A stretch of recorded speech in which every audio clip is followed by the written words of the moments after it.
Hey everyone, this video is on how to read chord charts. This is on page 37 of the Hal Leonard method book that has all 3 volumes in one. And if you're just working with book 1, it's I think page 35 or right around there. So when you're looking at chord charts, you are basically looking at the top of the guitar, okay? So this is the first 3 frets, 1, 2, 3. And then the strings from low to high go 6th string, so low E, 5th, the A string, 4th string D, 3rd string G, 2nd string B, and 1st string E. And those numbers are actually your finger numbers, okay? They're not fret numbers. I know that's kind of confusing because on the C chord there, they correspond with fingers and frets. But our fingers are 1, 2, 3, and 4. So first finger, second finger, third finger, and fourth finger. So to play the G chord, this version of the G chord, you have your ring finger on the 3rd fret of the 6th string. Your middle finger is on the 2nd fret of the 5th string, and your pinky is on the 3rd fret of the 1st string. I recommend the E minor to younger students to see if they can play a chord. E minor, I think, is one of the easier chords because you only need 2 fingers to play it. So you put your middle finger on the 2nd fret of the 5th string, the A string, and your ring finger on the 3rd fret of the 4th string.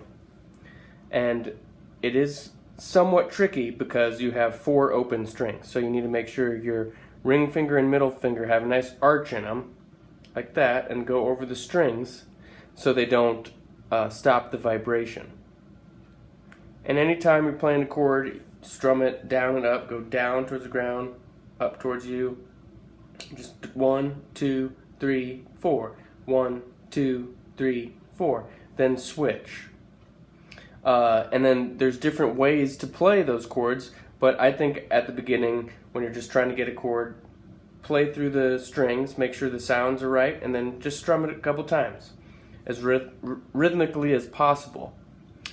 Moving on, the C chord, you have your ring finger on the 3rd fret of the 5th string, the A string. Middle finger is on the 2nd fret of the 4th string, the D string, and your pointer finger is on the 1st fret of the 2nd string. The D7 is not that hard either. You put your middle finger on the 2nd fret of the 3rd string, your pointer on the 1st fret of the 2nd string, ring finger goes on the 2nd fret of the 1st string. And so on this page, it starts to introduce chord progressions, okay? So this chord progression is a very common chord progression. G to E minor to C to D7. So these slash marks are just strums. So strum each chord 3 times, and there's also a repeat sign at the end. So repeat it once you get to the end. And you can turn it into 8th notes. So you're actually strumming it 6 times. You can go down, up, down, up, down, up, as opposed to just 1, 2, 3, and then switch. And then on number 80 and 81, we have different ways that you can strum as well. Number 80, you'd go 1, 2, and 3, 4, and 1, 2, and 3, 4, and 1, 2, and 3, 4, and 1, 2, and 3, 4, and repeat. Just like that. Number 81 is even easier because it's just straight 8th notes after the first beat. So you have 1, 2, and 3, and 4, and 1, 2, and 3, and 4, and 1, 2, and 3, and 4, and 1, 2, and 3, and 4, and so once you have those 4 chords, then go to page 49. 49 has all of the first position chords here, okay? And you should learn all of these chords. You should memorize all these chords, because a lot of times if you're learning a new song, you can look up the song online and it'll have the lyrics for it, and above the lyrics it'll have just these chord shapes that you can play. And if you have a capo, you can even move it around and the shapes will stay the same. So you should memorize all these chords, you should play all these chords.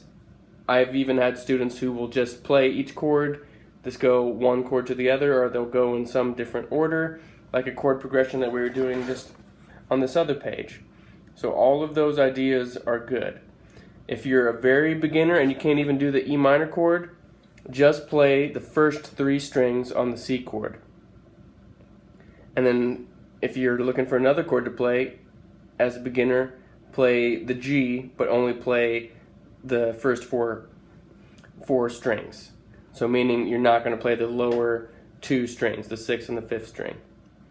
If you're playing the C chord and you're an absolute beginner, you don't want to play the 6th, 5th, or 4th string. Just strum back and forth, going to the C chord, the first 3 strings, 1, 2, and 3. The E, B, G. Just go down, up, and then go to your abbreviated G. And just go down, up, and you go back and forth between them.